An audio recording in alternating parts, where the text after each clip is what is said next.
a me cercar em todo tempo, em todo tempo. Eu sei, me amas. Eu sei, me amas. Prostro-me diante da cruz, vejo o sangue de Jesus. Nunca houve amor assim. Sobre a morte já venceu, sua glória o céu encheu. Nada irá me separar. Tu és meu guia, meu protetor. Tua mão me firma, pois sei, me amas, pois sei, me amas. Prostro-me diante da cruz, vejo o sangue de Jesus. Nunca houve amor assim. Sobre a morte já venceu, sua glória o céu encheu. Nada irá me separar. O véu rasgou, o caminho abriu,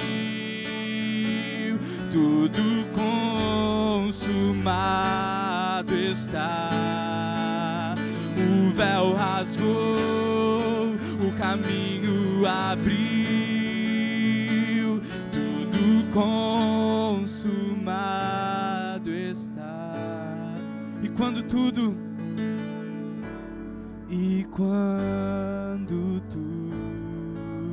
se acabar, estarei seguro.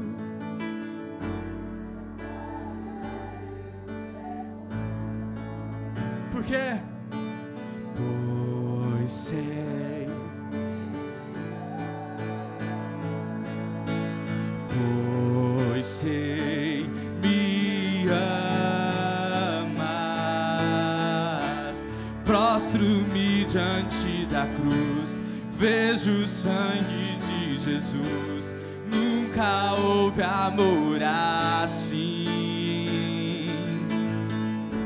Sobre a morte já venceu, sua glória o céu encheu. Nada irá me separar. Levanta suas mãos. Prostro-me diante da cruz. Nunca houve amor assim. Sobre a morte.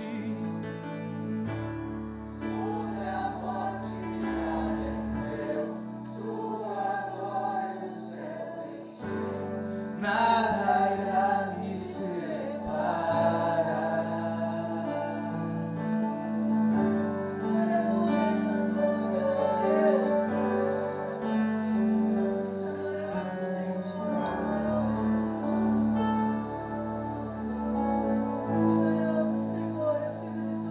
Nós te agradecemos, Senhor Jesus, pela tua graça que nos alcança, pelo teu sangue derramado naquela cruz que nos deu vida e vida em abundância e vida eterna. Obrigado, Jesus, porque Ele nos deu livre acesso ao Pai. E nessa noite nós podemos estar aqui e agradecer, Pai, sabendo que o Senhor ouve a nossa oração, sabendo que o Senhor conhece os nossos corações, sabendo que o Senhor nos ama infinitamente. Obrigado, Jesus, pelo teu sangue derramado, que nos livra de todo pecado.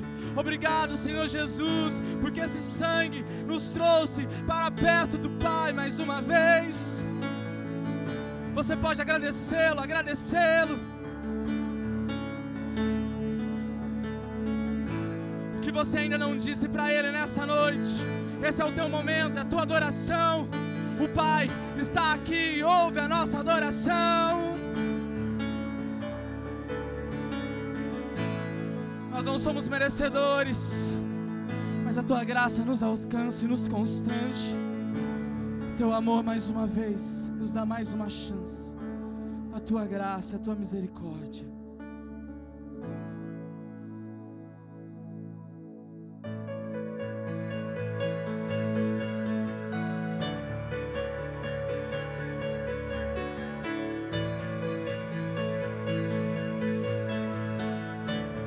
Suas palmas. Quem tem poder sobre o pecado, o seu amor é poderoso. O Rei da Glória, o poderoso Deus. Reina em justiça sobre as nações, a luz que brilha na escuridão. O Rei da Glória, o poderoso Deus. Maravilhosa graça, teu amor que não falha, tomou o meu lugar, levou a minha cruz, teu sangue me salvou, minha dívida pagou. Jesus, eu canto, porque hoje livre sou.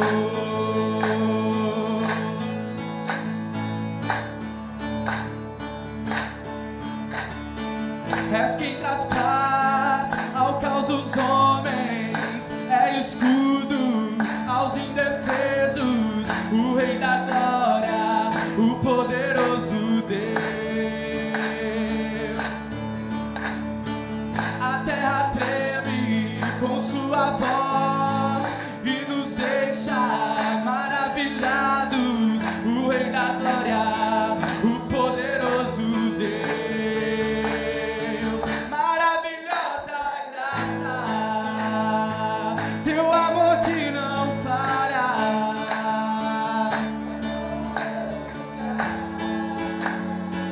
levou a minha cruz, teu sangue me salvou, minha dívida pagou. Jesus, eu canto, porque hoje livre sou.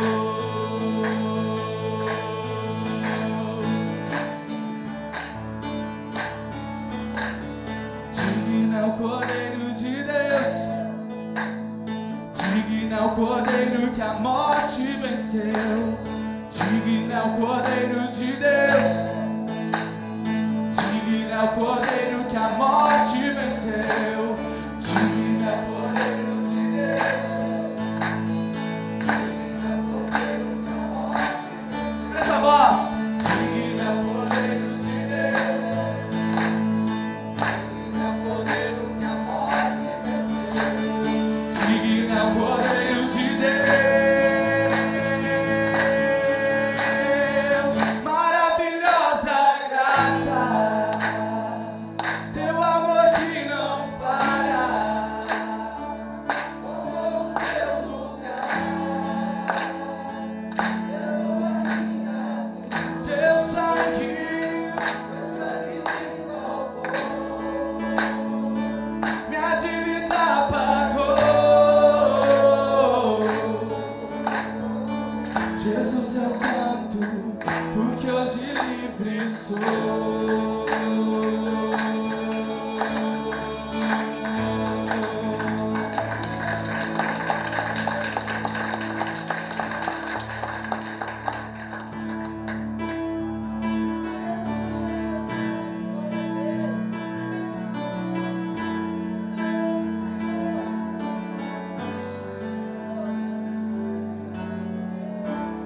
Plano pra salvar, pacto pra selar, silêncio nos céus, resgate, salvação, encheu seu coração.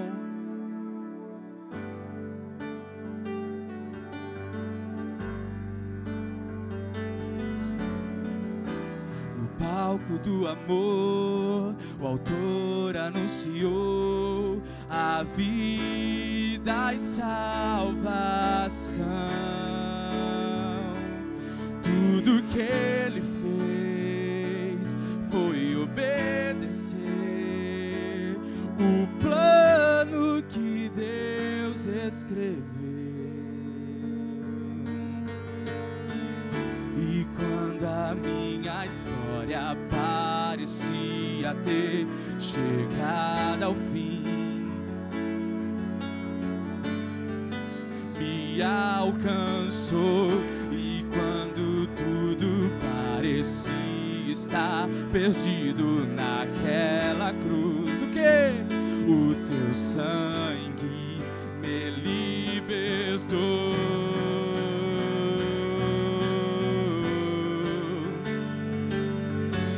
Jesus, o plano perfeito, mistério da graça que me transformou.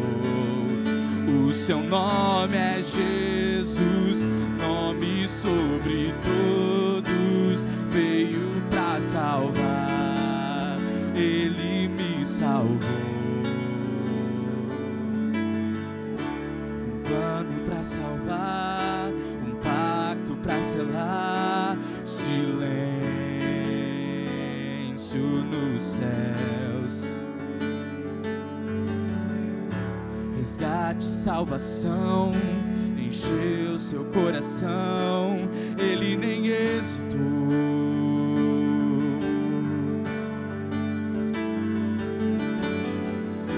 No palco do amor, o autor anunciou a vida e salvação. Tudo que ele fez foi obedecer o plano que Deus escreveu.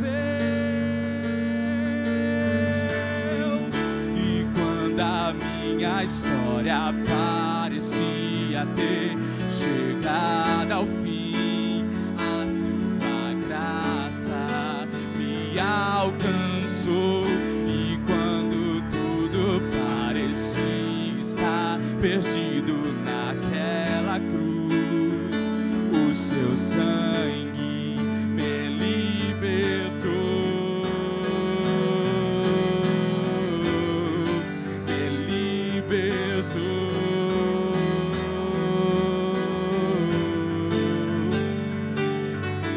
Jesus, o plano perfeito, mistério da graça que me transformou.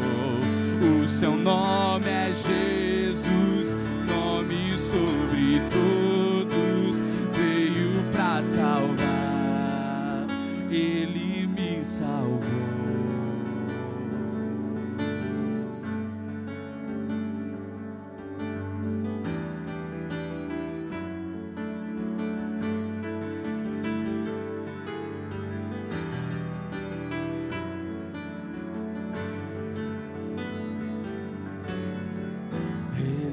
Pagou o preço da minha salvação. Ele pagou o preço da minha salvação.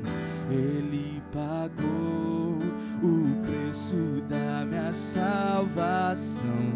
Ele pagou o preço da minha salvação. Ele pagou o preço da minha salvação. Ele pagou. Jesus, o plano perfeito.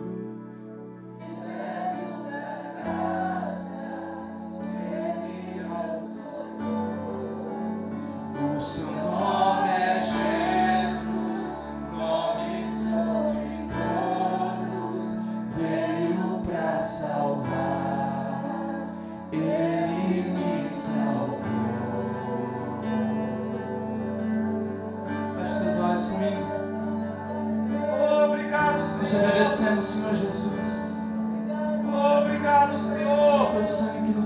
abençoou. Nós te agradecemos porque o Senhor nos salvou. O Senhor nos salvou. O Senhor pagou com preço de sangue as nossas vidas. Obrigado, Senhor Jesus, porque a morte não pode mais nos alcançar. Obrigado por sermos livres da força desse pecado. Obrigado, Senhor Jesus, pelo teu sangue que nos purifica, que nos transforma, que nos restaura. Nós não somos merecedores, mas a tua graça nos alcança e a tua misericórdia nos constrange. Nós te agradecemos, Pai, por essa oportunidade de estarmos na tua casa e te adorar. Nós te agradecemos pela tua presença que é real neste lugar. Nós te agradecemos, Deus. Em nome do Senhor Jesus, fica conosco. Fala conosco. Você pode estar sentado, amém?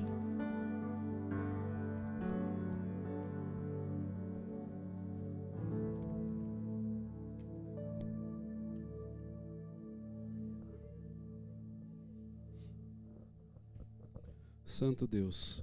A paz do Senhor, irmãos.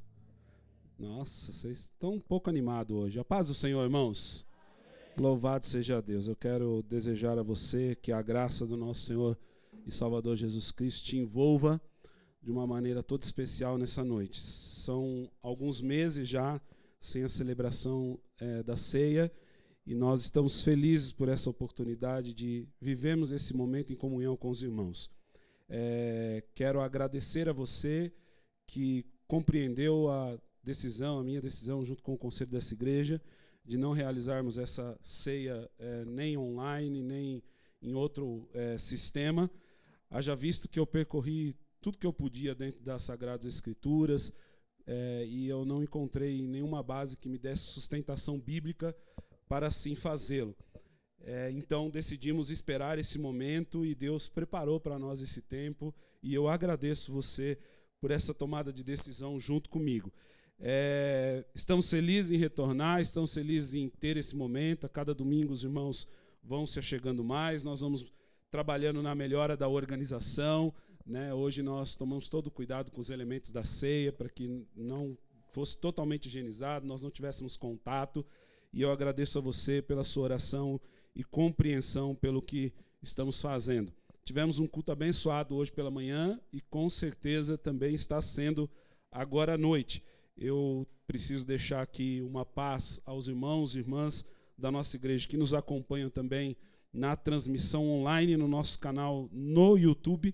Esse vídeo fica disponível durante toda a semana para que os irmãos possam assistir e rever se entenderem que é necessário. Amém? Hoje nós tivemos uma boa conversa aqui pela manhã e eu espero conseguir ter essa mesma conversa com você à noite. Tem sido um desafio pregar 2 vezes a mesma mensagem no dia, mas Deus vai nos dando graça e nós vamos entendendo o mover e o querer de Deus. Vou pedir uma licença poética para que nós saiamos um pouco do rumo que estávamos de tratar da carta do apóstolo Paulo escrita a Timóteo, para regredir um pouco lá no Evangelho de Lucas, capítulo 23, verso 39, e temos uma conversa sobre esse momento desse cerimonial da ceia. Então, ao invés de nós estudarmos a primeira carta de Timóteo, capítulo 5, que seria o nosso texto, nós vamos ler um pouco o Evangelho de Lucas, capítulo 23, verso 39.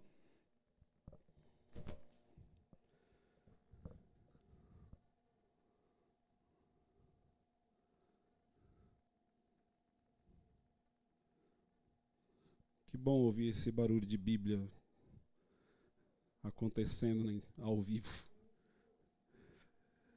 Amém. Vamos lá. Evangelho de Lucas, capítulo 23, verso de número 39, o texto diz assim: Um dos malfeitores, crucificados, blasfemava contra Jesus, dizendo: Você não é o Cristo? Salva-se a si mesmo e a nós também. Porém, o outro malfeitor repreendeu, dizendo: Você nem ao menos teme a Deus, estando sob igual sentença? A nossa punição é justa, porque estamos recebendo o castigo que os nossos atos merecem, mas esse não fez mal algum.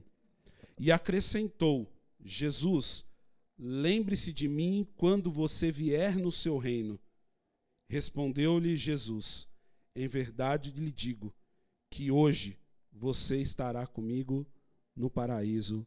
Louvado seja Deus. Pai, essa é a tua palavra.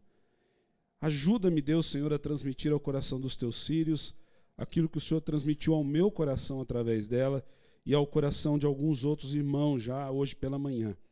Tenho certeza, Deus, que a sua palavra ela se renova a cada momento e eu tenho convicção de que o Senhor tem algo especial para a minha vida e para a vida dos teus filhos neste lugar. Abençoa-nos, ó Deus, é o que eu te peço, desde já grato a Ti por tudo, em o nome santo de Jesus. Amém e amém. Irmãos, é cada vez mais assustador o que nós encontramos no noticiário do dia a dia, né? A cada semana nós ficamos espantados o quão o número de crimes hediondos, o quão o número de tentativas de homicídio, agressões dentro do lar, o número de assaltos, o número da maneira com que a criminalidade tem crescido e também como a imoralidade tem chegado talvez ao seu ponto ápice nessa terra, ao que se dizer também no nosso país. Já não bastasse a crise epidemiológica que nós vivemos, né, com essa epidemia do Covid-19, ainda nós vemos diversas situações e algumas delas me deixou estarrecido ao longo desses últimos dias. Eu peço licença a você para nós termos um momento da Atena aqui, de noticiarmos algumas coisas que você também viu, mas que dá base de sustentação à ideia do que eu quero transmitir ao teu coração nessa noite. A cada semana, por exemplo, eu fico cada vez mais assustado com as notícias que eu escuto do caso Flor de Lis, né? A cada semana sai uma notícia, a cada dia sai algo, e eu não estou aqui julgando o que ela fez, mas eu estou aqui apenas me atentando ao que o Ministério Público e a polícia têm dito sobre o caso, mas que nos deixa assustados como é capaz, ou como foi capaz, de um planejamento tão grande para tirar a vida de alguém e as diversas tentativas para que isso acontecesse. Fiquei estarrecido com a notícia do desvio que o padre fez aqui no interior de São Paulo, de mais de 150 milhões de reais dos seus fiéis, né?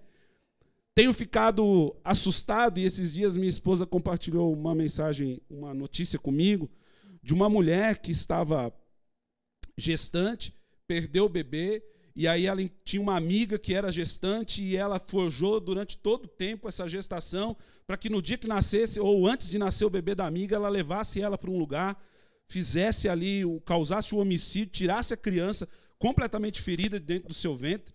E agora a última notícia é de que o marido sabia de tudo e estava ajudando em tudo isso. E a gente vai escutando toda essa situação. Já não é mais assustador o que a gente escuta falar sobre a política do nosso país, né? Cada governador que compra respirador de 50, mas paga 150 para colocar 100 no bolso e deixar as pessoas sem respirador no hospital, né? Cada vez mais a aliança do Congresso Nacional com o presidente do Centrão e aquele negócio todo que a gente vai vendo e se desenhando de novo, né? Com Roberto Jefferson, com Valdemar Costa Neto, figuras repetidas do passado que ainda continuam atuando e que nos deixam assustados o nível que a corrupção desse país tem sido elevado. E quando eu paro para pensar em toda essa situação, quando eu paro para pensar em todo esse noticiário, eu fiquei meditando essa semana assim, qual é a lógica do malfeitor? Da pessoa que faz mal? O que passa na cabeça dessa pessoa? Porque se ela soubesse que ela ia ser pega, provavelmente ela não faria. Mas a sensação que eu tenho é de que o malfeitor sempre acha que vai se dar bem. Quem sempre está tentando fazer o mal, está tentando achando que no final vai se dar bem. O que me parece ser muito a história de um desses homens que está crucificado ao lado de Jesus na cruz. Veja, a sua afirmação ao olhar para o Senhor é dizer assim, mas você não é o Cristo? Você não é o Salvador? Então salva você mesmo, porque logo você sendo o Cristo não poderia estar numa situação como essa. Sendo de Jesus, ou sendo de Deus, nós deveríamos ter assim um cuidado especial, mesmo quando fazemos algo errado, o que não era o caso do Senhor, mas quando nós fazemos algo que deveria ou que seria passível de punição, não a recebemos pelo fato único de sermos seguidores de Jesus. Essa atitude que alguns, e não é estranho que os últimos envolvidos nesses últimos noticiários, todos eles têm relação com a religião, né? É o pastor do Rio de Janeiro que foi preso na corrupção, que é envolvido com o juiz que já foi juiz, mas que hoje é governador, mas que também tem o pé no cristianismo, como alguns que estão lá no Congresso, como a mulher que cometeu o assassinato contra o marido, todos eles têm o pé na igreja. Todos eles têm um conceito cristão, quer seja de uma igreja evangélica ou não. Todos eles têm esse sentido religioso.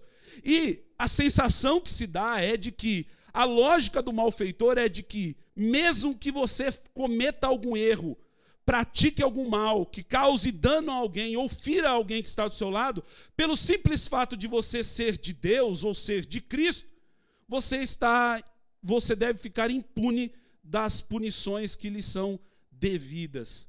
Você deve passar ileso pela condenação merecedora pelo crime ou pelo ato cometido. É claro que quando nós julgamos assassinatos e crimes hediondos, nós falamos de coisas maiores, parece que isso fica um pouco mais distante de nós. Mas o quão é o número de pessoas que, por serem de Cristo, se veem no direito de mentir, se veem no direito de puxar o tapete de alguém, se veem no direito de ferir alguém com palavras ou de destruir a caminhada cristã do outro, sem pensar que isso poderá lhe dar consequências, não causando a essa pessoa o arrependimento necessário para que ela alcance a misericórdia e a graça de Jesus. Porque na cabeça dela, ou na lógica do malfeitor, ou daquele que comete o mal de forma repetida, é de que ele nunca vai se dar mal. Ele vai sempre se dar bem no final. Em algum momento da história, alguém vai ajudá-lo. Veja, ele é malfeitor e tudo que ele quer é que Cristo o livre daquele momento. Ele só não quer passar pela condenação que é justa e merecida para ele. E ele acha que pelo simples fato de pedir, isso deveria de forma imediata acontecer. Mas não é isso que a Bíblia relata. Porque a esse malfeitor, Jesus não dá sequer uma palavra. O que nos revela claramente de que a condenação que lhe está imposta, não só na vida agora, mas na vinda vindoura, naquilo que haverá de vir na eternidade, esse homem está condenado. Veja, nós não precisamos nos preocupar, porque embora o Congresso Nacional ou o Supremo Tribunal Federal não condene quem deveria ser condenado, aos olhos de Jesus, ninguém ficará impune quando este praticar o mal que não lhe é certo cometer. À vista de tudo isso, dessa lógica da impunidade que as pessoas que cometem o mal têm, porque acham que serão protegidos ou acham que serão livres do seu mal, nós nos deparamos com um outro cidadão na mesma situação, de um lado oposto a esse que estava, mas que também estava ali por ter cometido um mal, por ter feito algo que não era certo, mas de que entendeu de uma maneira diferente como deveria se portar ante a cruz que o Salvador estava. E para isso eu queria que você imaginasse essa cena. Cristo no meio e entre as suas laterais, ambos esses malfeitores que, se você ler no Evangelho de Mateus, no Evangelho de Marcos e também no Evangelho de João, você vai encontrar que esses homens eram bandidos, eram ladrões. Agora veja, eles estão diante de Cristo, naquilo que nós chamamos de uma oportunidade única. Eles estão diante de uma chance tremenda para as suas vidas, de olharem para o que está acontecendo, do momento onde estão, e buscarem o arrependimento, ou buscarem o conserto, ou buscarem a salvação, já que estão diante de Jesus. Mas há dois tipos de pessoas aqui que acabam representando o grande número de pessoas que está sobre a terra. Alguém que está diante da oportunidade, mas que se mantém de coração duro, ou de dura cerviz, que não está disposto a se arrepender e que acha que mesmo assim ainda merece ser premiado. Mas nós temos uma outra pessoa que está do outro lado e que compreende toda a situação de quem ele é, de o que ela é e o que ele precisa fazer para que então alcance a misericórdia e a compaixão pela sua causa através da pessoa de Cristo, o nosso Senhor e Salvador. São inúmeros as pessoas que têm tido essa oportunidade. Nesses últimos 6 meses, essas pessoas têm tido oportunidade através de transmissões online, de N tipos de igreja, de diversos lugares, de diversos pregadores. Pessoas que estão vendo a vida passar diante dos seus olhos, mas que não têm tomado uma decisão que as leve à salvação de suas vidas. Pelo contrário, têm se mantido na mesma posição de que estão, de dura cerviz, de difícil arrependimento, de coração endurecido para as coisas que são de Deus, achando que a qualquer momento Jesus vai tranquilizar tudo isso e vai fazer aí passar o pano sobre tudo isso e permitir que alguém saia impune diante dos seus atos. Veja só, eu esses dias conversando com um rapaz, ele tem um negócio de consertar roupa ali perto do Pague Menos, fica dentro de um caminhão. Não sei se os irmãos que moram aqui sabem, vêm, passam ali diariamente. Ele põe botão, arruma calça, arruma sapato, arruma bolsa, arruma essas coisas, e a propaganda é gratuita, então ele pode depois dar um desconto para nós aqui, né? Assim, ó, eu passei lá e eles estavam num debate meio que teológico sobre exatamente essa questão da salvação. E um deles estava garantindo tranquilamente, dizendo, olha, o importante é que essas pessoas que estão indo para o hospital agora, vítimas da enfermidade ou de qualquer coisa que tenham passado, elas aproveitem para se arrepender lá no hospital, porque daí Jesus dá um jeito e salva todo mundo. E eu disse, olha, não é tão simples essa matemática assim. Tem conta que não está fechando. Porque, veja, é verdade que um desses malfeitores foi salvo pelo Senhor no último momento. Mas também é verdade que nós não sabemos quantas oportunidades esse homem teve ao longo de sua caminhada. Porque há pessoas que passam a vida toda rejeitando, fugindo, não querendo, tendo oportunidade, ouvindo o apelo e não querem. E me parece que quando ela recebe um diagnóstico de que agora ela vai ser entubada e que nós não sabemos o que vai acontecer daqui 5, 10 ou 15 dias, me parece que fica uma negociata muito fácil com Jesus, dizer assim, não, eu me arrependo agora. Guarda minha vida e o Senhor vai salvar. Eu disse, eu não sou Deus, eu não posso conhecer a mente do Senhor, disse o próprio apóstolo Paulo, mas na minha humilde sabedoria, eu acho que esse não pode ser o caminho. Eu acho que se a pessoa está diante de uma oportunidade agora, uma oportunidade ímpar, ela precisa colocar a vida no altar. Porque se ela deixar para mais para frente, pode ser que aconteça com ela o que aconteceu com o povo que veio no deserto, cuja Bíblia diz também que era um povo de dura cerviz, de coração difícil, que não se arrependia e que foram passando os anos e eles acharam que em algum momento Deus iria os privilegiar pelo simples fato de que eles saíram do Egito. Mas a Bíblia diz que quando antes de entrar na terra prometida, Deus disse que daquela geração ninguém pisaria naquela terra. Deveriam morrer todos para que um novo povo, uma nova geração pudesse adentrar a terra que o Senhor prometeu, porque aquele povo reclamou a vida inteira, não se arrependeu durante anos e agora acabara de perder a chance de alcançar o lugar que Deus o prometera, uma terra que manaria leite e mel. Você está me entendendo? O dia aceitável do Senhor continua sendo hoje. O momento que nós temos para colocar a vida em ordem é agora. O momento para nós pararmos de achar que podemos continuar agindo de forma má, seguindo um caminho ruim, tendo atitudes péssimas e achar que Deus vai nos privilegiar no final, irmãos. Nós não podemos fazer essa conta tão simples. Nós precisamos entender que Deus está nos dando a chance agora, hoje, nesse culto, nesse momento, para termos atitudes como esse outro malfeitor teve diante da oportunidade onde ele estava. E é sobre as atitudes desse homem que eu quero conversar com você e ensinar você, para que você tenha um caminho e siga esse caminho, para que Deus possa abençoar a sua vida. Veja, enquanto um zombava e dizia o que dizia, blasfemava contra Deus, o outro tomou algumas decisões e disse algumas coisas que fizeram toda a diferença nessa conversa. Primeiro, a Bíblia diz que ele reconhece quem Jesus é. Ele olha para o outro malfeitor e diz assim: você nem ao menos teme a Deus. Você não faz ideia diante de quem você está. Você não está percebendo a oportunidade que você está tendo.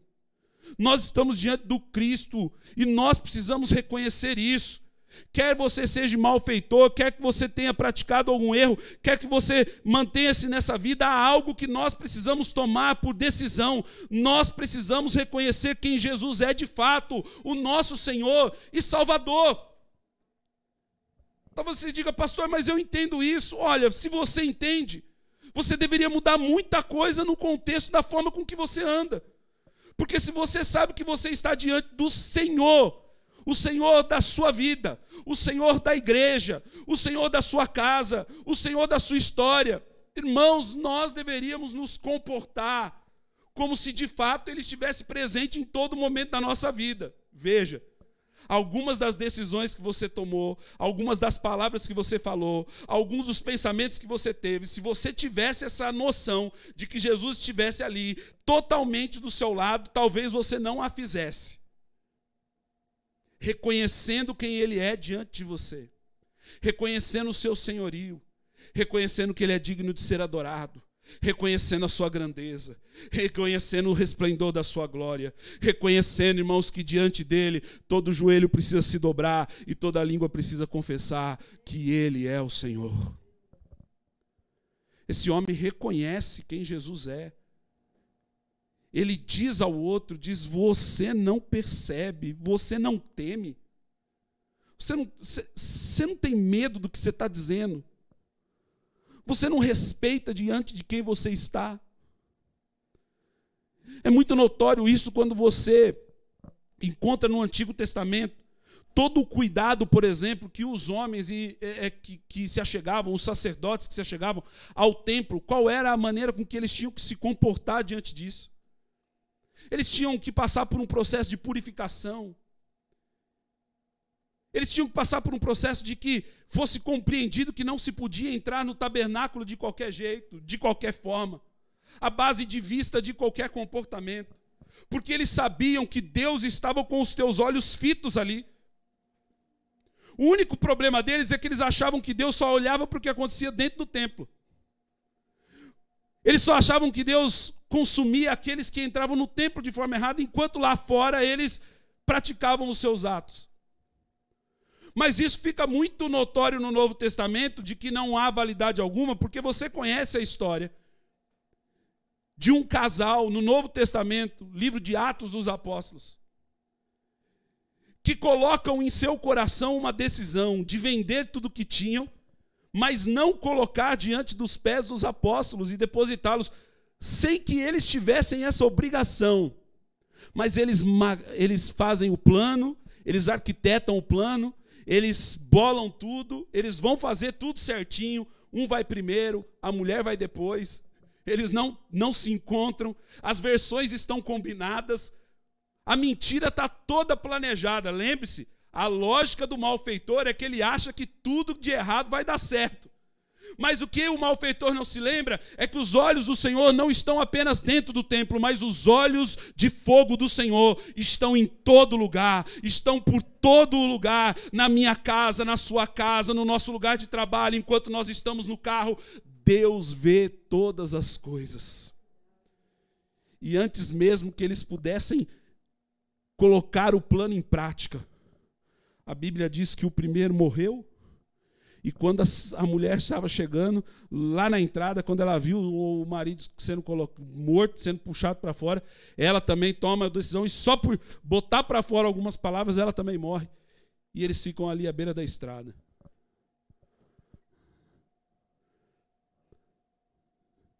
Se eles soubessem de fato quem Deus é, eles não fariam esse plano maquiavélico.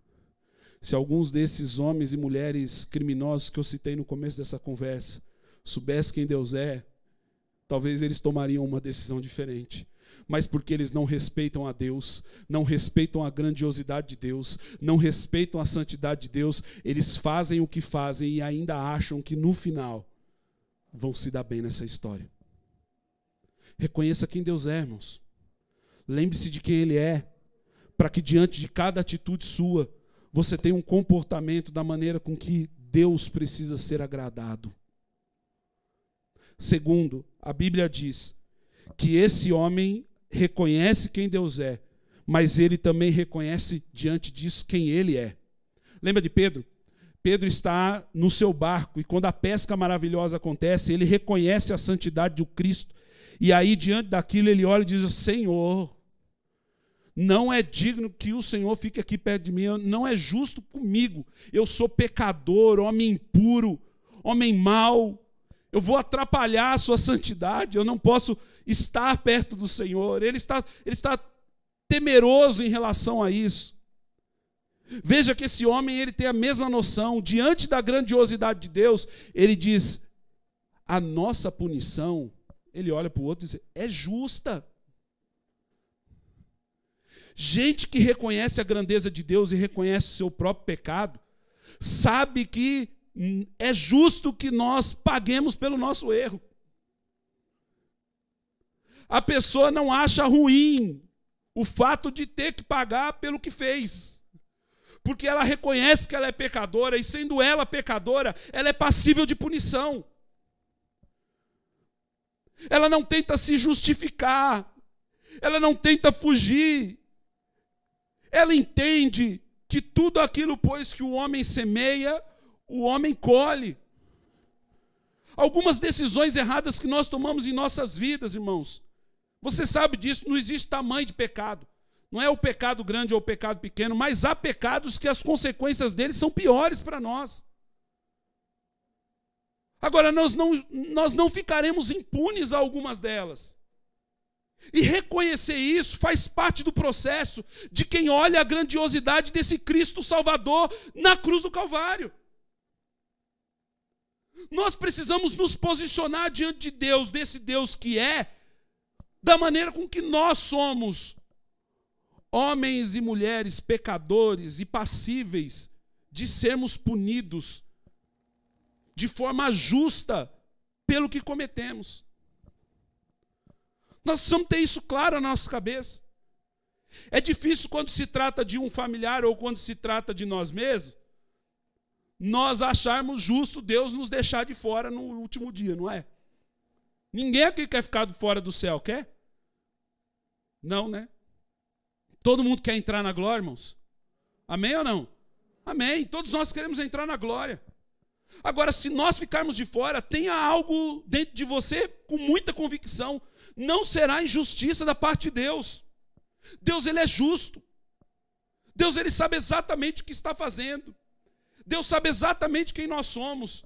E se nós formos punidos por causa disso, irmãos, ele haverá agido com justiça. Ele terá feito o certo. Dói, dói. É claro que dói. Mas nós precisamos olhar para o que a Bíblia e o que ela de fato é. De que se não for o Senhor, de que se não for pela graça e a misericórdia de Deus, irmãos, nós não entraremos naquele lugar. Esse homem olha e diz, nós estamos aqui recebendo o castigo que é justo. Nós somos pecadores. Nós erramos. Irmãos, veja o que o homem fez com o mundo, haja vista a relação com a natureza, ou a tentativa de criar coisas novas, resulta no que nós estamos vivendo nos dias de hoje. E aí nós queremos achar o culpado pela pandemia. É fato, você quer culpar o chinês, é mais fácil. Não é mais fácil? Quem é a culpa? De quem comeu o morcego. Agora já descobriu que não é morcego, né? É um outro bicho que anda rastejando. Sei lá que trem que é aquele lá. Tem asa e não voa? Já viu um trem desse aí? Tem asa e anda no chão. Parece a cobra que voava no paraíso, ficava de pé no paraíso, né? não rastejava. Agora veja, irmãos, não é mais fácil culpar o outro pela situação que nós estamos passando? Não é mais fácil culpar o governo? Não é mais fácil culpar tudo que está à nossa volta? Não é mais fácil culpar aquilo que nós não tivemos ao longo da vida? A ausência de dinheiro dentro dos nossos lares, a dificuldade que nós tivemos para conquistar tantas coisas. É tão mais fácil justificar desse jeito. Mas sabe por que nós vivemos o que vivemos? O pecado, irmãos, que adentrou ao mundo lá no Éden, esse pecado se multiplica e causa esse dano naquilo que nós chamamos de sociedade. O grande mal para a sociedade é o pecado. Incrível, eu citei para você aqui diversos crimes que aconteceram ao longo desses dias. Agora veja, saiu uma pesquisa que o número de pessoas crentes ou cristãs cresceu no Brasil. Eu digo, tem alguma coisa errada nesse negócio? Nós crescemos em número, mas pioramos em qualidade. As igrejas estão abarrotadas de gente, mas nós não estamos sendo a diferença na terra. A Bíblia diz que nós somos luz desse mundo e sal dessa terra, mas me parece que nós não estamos temperando essa terra do jeito certo. Parece que a nossa presença nesse mundo não causa o efeito que deveria estar causando. Nós somos um número maior de pessoas, mas nós não mudamos a sociedade que nós vivemos. Irmãos, os valores estão invertidos e as pessoas acham que por estarem sentadas num banco de uma igreja congregacional, onde ela tem um número e ela tem uma placa onde ela diz que ela pertence a uma comunidade que ela frequenta, ela acha que ela está livre, ela acha que ela vai passar impune, e ela acha que ela pode fazer o que ela bem quiser, como se ter uma carteirinha de uma igreja era permissão para bagunçar o mundo e achar que no final Deus vai nos salvar, quando na verdade a igreja precisa reconhecer que ela é pecadora, a igreja precisa reconhecer as suas mazelas, a igreja precisa reconhecer as suas dificuldades para tomar a decisão mais importante de sua vida. Diz a Bíblia Sagrada que quem não reconhece o seu pecado, irmãos, não alcança o perdão de Deus. Onde é que está isso? Leia no Novo Testamento, no livro de Tiago. Pecado confessado é que é pecado perdoado. Mas se nós não reconhecemos o nosso pecado, como nós iremos confessar? Se nós sequer reconhecemos que somos pecadores, como é que nós vamos confessar? Se nós achamos que o que fazemos dentro de casa a todo momento, nos diálogos que temos com o nosso cônjuge, ou no tratamento com os nossos filhos, ou no relacionamento com os nossos colegas de trabalho, ou até mesmo como a gente se comporta com os nossos amigos na igreja, se tudo está certão, se nós somos as pessoas mais certas desse mundo e não reconhecemos as nossas mazelas, nós não conseguimos alcançar o perdão de Deus, que vai fazer toda a diferença na nossa história. A igreja de Cristo nunca esteve tão bem, porque essa parte é Ele que faz, é Ele que cuida. Mas a igreja, institucionalmente dizendo, ela nunca esteve tão mal, porque nós crescemos em número, mas parece que não mudamos as atitudes que deveríamos ter diante da grandeza desse Deus. O que eu faço, pastor? Reconheça a sua limitação, a sua pecaminosidade, e de que a punição a você é justa. Porque quando você fizer isso, a forma com que você vai clamar a Deus ou pedir a Ele será completamente diferente. Veja esse homem. A Bíblia diz que ele olha, vê a grandeza de Deus. Ele olha, enxerga quem Ele é. E diante de tudo isso, não resta a ele a outra coisa a dizer: Senhor, lembra de mim quando o teu reino vier. Só não se esquece de mim. O que ele está pedindo aqui? Que Jesus use da sua graça, da sua compaixão e da sua misericórdia. É a minha pequenez pedindo de forma humilde: Senhor, não retires de mim o teu espírito. Davi fez isso. Davi, quando reconheceu o seu pecado, reconheceu o que ele havia feito com Deus. Veja, nenhum outro homem, talvez, na Bíblia, revele tão claramente essa questão da lógica do malfeitor. Porque Davi, quando ficou ocioso em sua casa, não foi à batalha, e ele percebeu que Betseba estava sozinha, e planejou na sua cabeça, de que já que está todo mundo na guerra, ninguém vai nos pegar, traz ela para o palácio, vou convidar ela para jantar. Você está entendendo que eu estou parafraseando, colocando um romance nesse texto? Aí a Bíblia diz então que Betseba vem, ele se deita com Betseba, e no dia seguinte, ninguém viu, ele é o rei.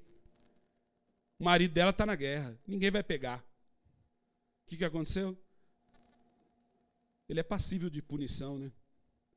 E nesse caso, a mulher ficou grávida. E agora? O marido está na guerra. O único lugar onde ela foi no palácio. Todo mundo vai descobrir. O que Davi diz? Lógica do malfeitor, vou me dar bem nessa. Manda trazer o marido para casa. Dá uns dias de folga para ele da guerra. O marido vem para casa. E aí ele diz assim, não é justo. Não é justo com meus companheiros que eu esteja na minha casa aproveitando esse momento. Davi vê essa cena e diz assim, não, vamos dar algo de beber para esse cara. E aí você dorme com ele, de qualquer jeito. A Bíblia diz que nem assim. Não deu certo. Mas veja, a lógica do malfeitor é que no final ele vai se dar bem. Então ele diz o seguinte, vamos fazer o seguinte, se não tem jeito, vamos matar Urias na guerra? E aí, o que a gente faz? A gente fala que no dia que ele veio, ele dormiu com você e você engravidou, e tá bom. E eu cubro aí as despesas e vamos tocar para frente. Qual é a lógica do malfeitor? Eu vou me dar bem no final. Urias morre na guerra, Davi está no seu palácio, está tranquilo. O que é que o malfeitor esquece? Que os olhos de Deus estão em todo. Onde é que estão os olhos de Deus, irmãos? Em todo lugar. Um dia vem o profeta. E Davi está todo espertão, sentado no seu trono, achando que está de boa. O homem olha e diz assim, Davi, responde a questão para mim. Um homem tinha muitas ovelhas. E tinha um outro camarada que tinha só uma. Esse cara que tinha um monte, pegou a desse cara e tomou para ele. O que esse homem merece? Na lógica do malfeitor, ele vai sair impune, mas o outro vai sair condenado. O que ele diz? Traz que eu mesmo corto a cabeça dele. Eu mesmo vou matar ele a fio de espada. Natã olha para ele e diz assim, você sabia que esse cara aí é você? Você se tocou o que você fez, Davi? O que você aprontou? A Bíblia diz que Davi, naquele momento, reconheceu o que ele fez. Reconheceu o projeto que Deus tinha para a vida dele, que era grande. E aí, arrependido, ele clama ao Senhor e ele pede, Senhor, não retires de mim o teu espírito. Porque a oração da pessoa que reconhece a sua pecaminosidade é uma oração que busca a graça do eterno e pede para que Deus haja infinitamente, misericordiosamente sobre a sua vida. E Deus sabe o que faz? Fez com Davi o que Jesus vai fazer com esse homem. Esse homem diz, Senhor, lembra-te de mim quando vier no teu reino. Mas Jesus responde para ele, ainda hoje, no paraíso você vai estar. Não é para amanhã. Você reconheceu hoje, e hoje eu faço isso na sua vida. Hoje eu te salvo. Hoje eu mudo a sua história.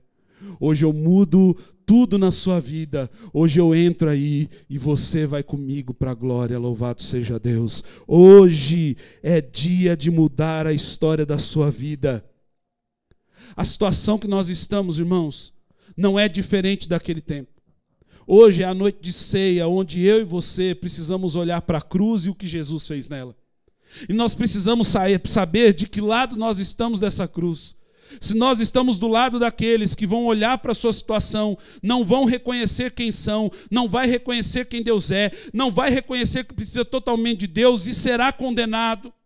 Ou nós seremos aqueles que diante da situação que vivemos, das dificuldades que passamos, dos pecados que cometemos, reconheceremos quem Deus é e vamos nos render a Ele para que hoje Ele faça uma grande obra na sua vida. Essa é a oportunidade, esse é o simbolismo da cruz.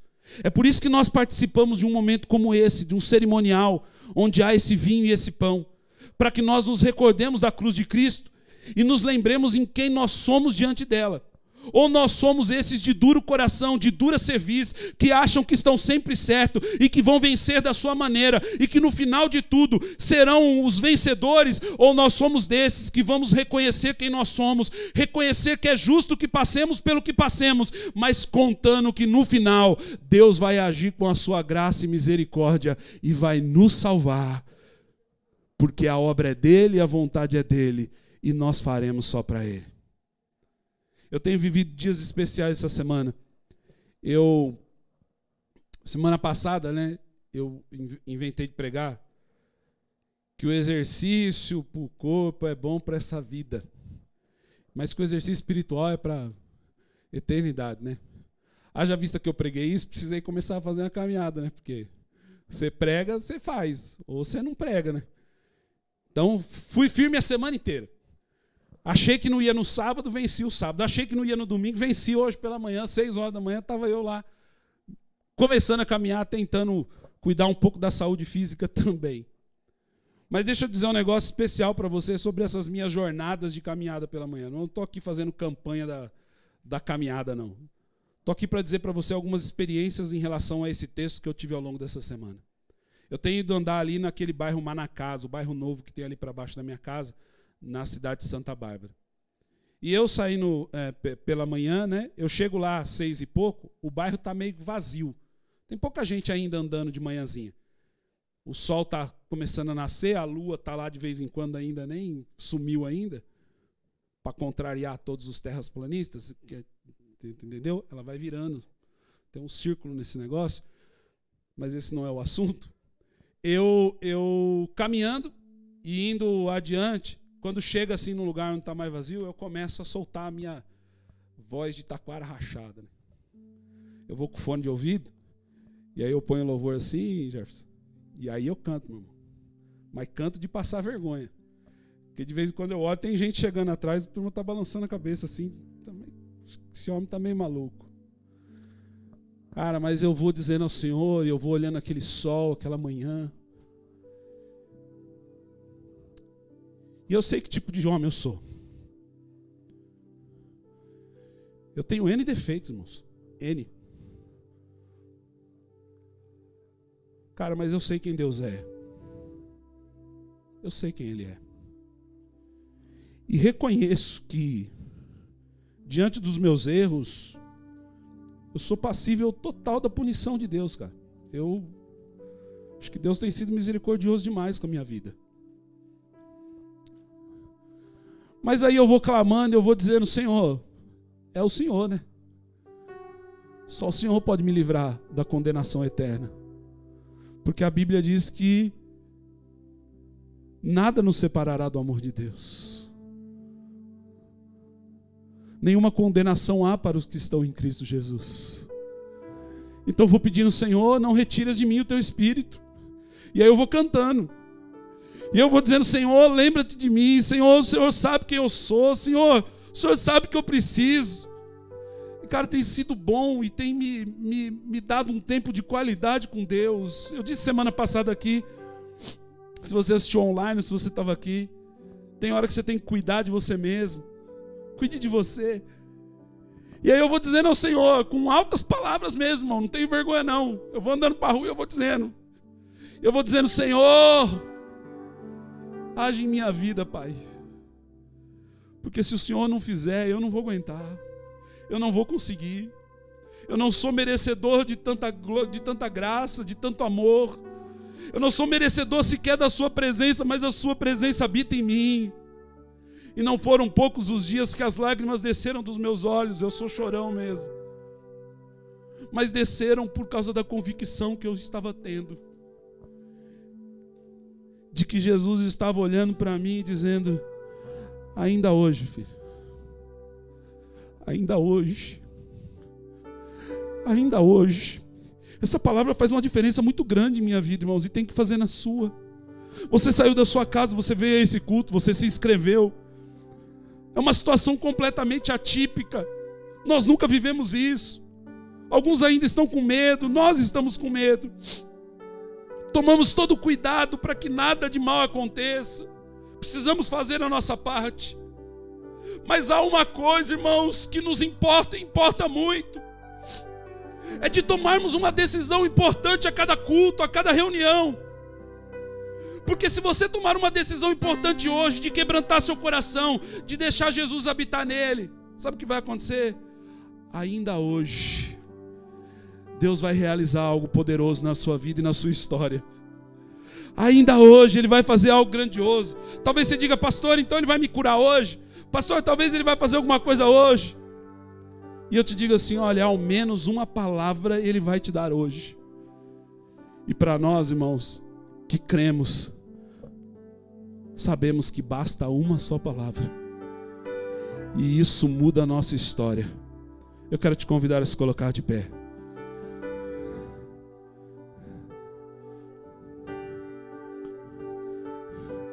Você precisa reconhecer quem você é, meu irmão.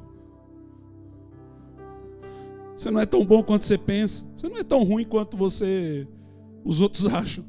Mas você também não é tão bom quanto você pensa. Diante da grandeza dessa cruz, do que Ele fez por nós, você é nada. E sendo você nada, não lhe sobra outra alternativa senão se render diante dEle e dizer: Senhor, lembra-te de mim.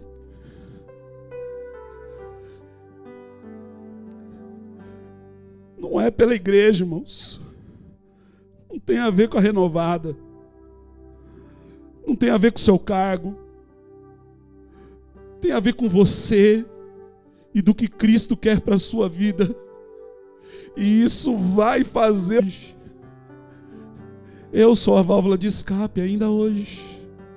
Nesse momento, Deus pode fazer algo por você, meu irmão, minha irmã. Você está diante da cruz. E diante da cruz, você precisa se render a Ele, dizer a Ele palavras de adoração. Eu queria que você dissesse nessa noite: Jesus, te amamos. Como te amamos. Te adoramos. Diga através dessa canção: Jesus, te amamos. Jesus, te amamos. Diga comigo: como te amamos. Como te amamos. Te adoramos. Te adoramos. De coração.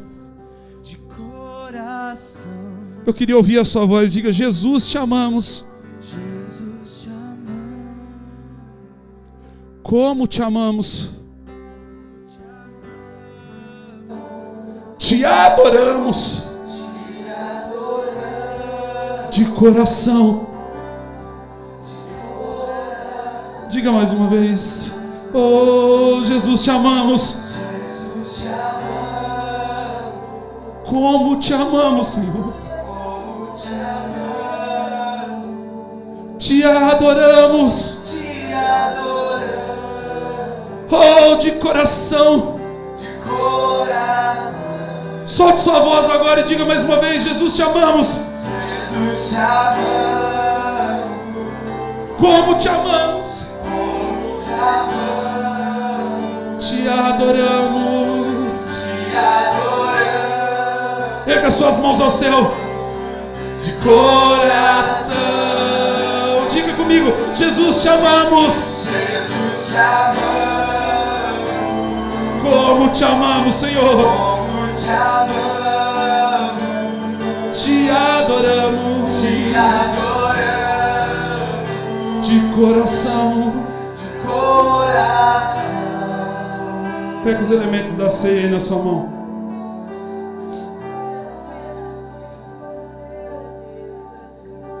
Tá bonitinho, né? Você está diante da cruz de Jesus. Esse é o simbolismo. O sangue derramado e o corpo partido por nós. O que é que você vai fazer? Reconheça quem Ele é, sua grandeza, sua santidade. Reconheça quem você é, pecador, pecadora. E agora peça com humildade de coração: Senhor, lembra de mim hoje, Pai. Lembra de mim hoje, Senhor. E faz uma mudança poderosa em minha história.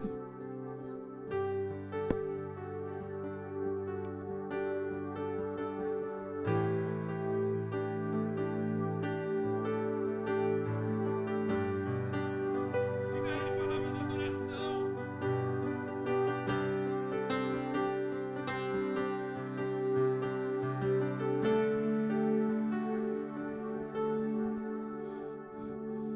Você pode abrir os elementos aí na sua mão? Quero orar. Senhor, em nome de Jesus, na autoridade a mim instituída como pastor desse rebanho, eu oro consagrando agora, Pai, este pedaço de pão e esse suco de uva que representam o Teu corpo e o Teu sangue vertido na cruz do Calvário. Que o Senhor, ó Pai, use esses elementos para trazerem vida na vida dos Teus filhos. E que a bênção do Senhor inunde cada uma dessas pessoas. Porque eu sei que onde o Senhor chega, o Senhor faz toda a diferença. Porque eu recebi do Senhor o que também vos entreguei. Que o Senhor Jesus, na noite que foi traído, tomou o pão, tendo partido, dado graças, disse: isto é o meu corpo que é dado por vós. Fazei isso em memória de mim. Por semelhantemente modo, depois de haver ceado, tomou também o cálice e disse: esse é o cálice da nova aliança. Fazei isso todas as vezes que beberes em memória de mim. Porque todas as vezes que comeres o pão e beberes o cálice, anunciais a morte do Senhor até que Ele... Não.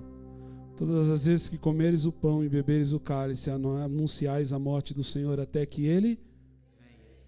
Todas as vezes que comeres o pão e beberes o cálice, anunciais a morte do Senhor até que Ele... E Ele vem buscar a sua igreja. Ele vem buscar a sua igreja. Por isso analise-se, pois, o homem a si mesmo, e assim coma deste pão e beba desse cálice.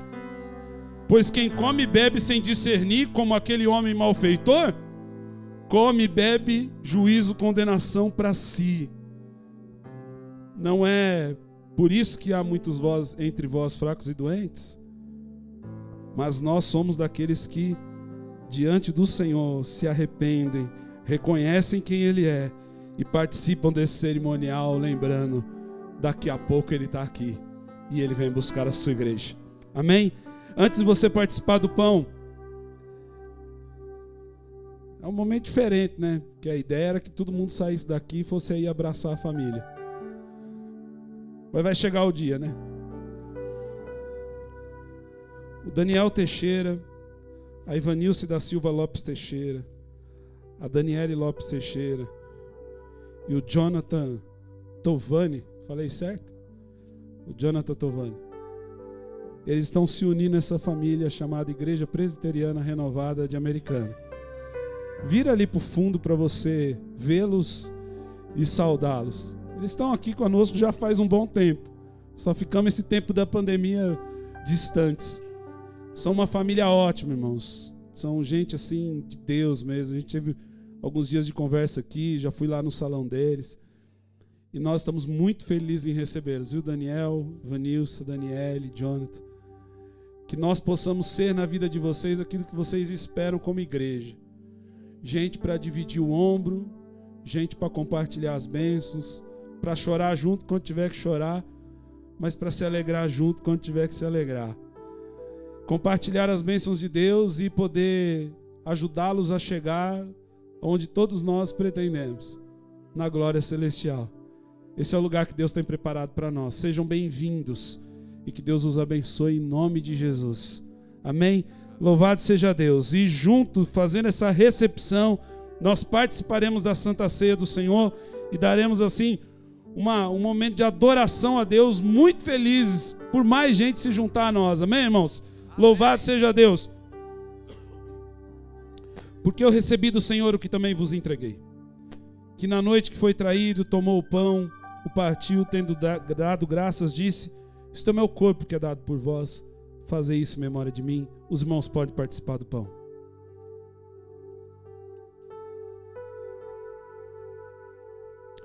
Oh, aleluias. Por semelhantemente modo, depois de haver ceado, tomou também o cálice e disse: esse cálice é a nova aliança do meu sangue. Fazei isso todas as vezes que beberes em memória de mim. Porque todas as vezes que comeres o pão e beberes o cálice, anunciais a morte do Senhor até que Ele venha. Você pode dizer: Maranata, Ora, vem, Senhor Jesus. Participe. Jesus, te amamos. Nós te adoramos. Nós te bendizemos. Que Deus nos abençoe. Tira um tempo de oração, irmãos. Dobre seu joelho, clame ao Senhor, em reverência a Deus. Louvado seja o nome do nosso Salvador. Nós te adoramos, Senhor, nessa noite. Diante de ti nós nos prostramos. Reconhecemos quem somos. Rendemos aos teus pés, ó Jesus, nosso afeto e devoção. Rendemos aos teus pés, ó Jesus, nosso afeto e devoção. Rendemos aos teus pés, Jesus, te amamos. Como te amamos, te adoramos de coração. Louvado seja Deus, louvado seja Deus. Deus, tu és bom conosco, Pai. Tu tens sido bom com as nossas vidas, Jesus. Ah, que alegria, Pai, poder estar na tua presença. Que alegria poder ser chamado do Senhor, Pai. Abençoa cada um dos teus filhos e filhas. Nos fortalece na tua presença. A você que está conosco aí online, que Deus abençoe você. E que você no momento próximo possa estar participando desse momento conosco. Será uma honra poder recebê-lo aqui. Que Deus abençoe você em nome de Jesus. Amém, irmãos? Vamos nos colocar de pé. Quantos estão felizes com o Senhor nessa noite? Digam amém. Amém. Ah, Deus é bom, né? É ou não é? É bom ou não é bom? Deus é bom demais. É bom demais. É bom demais. Eu sei que nós não podemos nos abraçar mutuamente, tá? Não vou quebrar as regras. Mas vou pedir para que você abrace a pessoa da sua família que está aí do seu lado.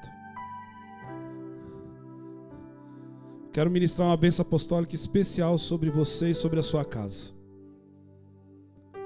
Pedir que Deus te abençoe assim de uma maneira grandiosa. Irmão, você está feliz, ó? Março, abril, maio, junho, julho, agosto. Chegamos em setembro. Há quanto tempo nós não participávamos de uma ceia? Que alegria. Que alegria. Que Deus abençoe muito você, muito a sua casa. Em nome de Jesus. Que o amor de Deus, a graça do nosso Senhor e Salvador Jesus Cristo, as infinitas consolações do Espírito de Deus sejam sobre a vida de cada um de vós, sobre a sua casa, sobre a sua família, sobre os seus relacionamentos, sobre a vida daqueles que estão à sua volta, sobre os seus negócios, sobre tudo aquilo que você tem colocado à sua mão. É o que nós pedimos e agradecemos em nome de Jesus e dissemos amém. Uma salva de palmas para o Senhor. Que Deus nos abençoe, irmãos. Que Deus abençoe vocês. Que Deus abençoe essa igreja. Que Deus abençoe essa família abençoada que agora faz parte de toda essa família. Nós estamos felizes demais. Que o Senhor te guarde, que o Senhor te ajude, que o Senhor te proteja e que você esteja aqui conosco na próxima semana, Deus assim permitindo, em nome de Jesus. Que Deus abençoe. Por favor, copinha descartável, joga fora, tá? Leva, só não deixa aí no banco. Leva e joga fora, por favor, obrigado. A terra passará, o teu amor não mudará, por tua graça, pedra angular. Voltou a respirar, quem morto parecia estar, escuridão não prevalecerá, Por tudo que és, respondemos a ti com amor, a ti cantamos, Jesus te amamos, como te amamos, te adoramos de coração. Jesus te amamos, como te amamos, te adoramos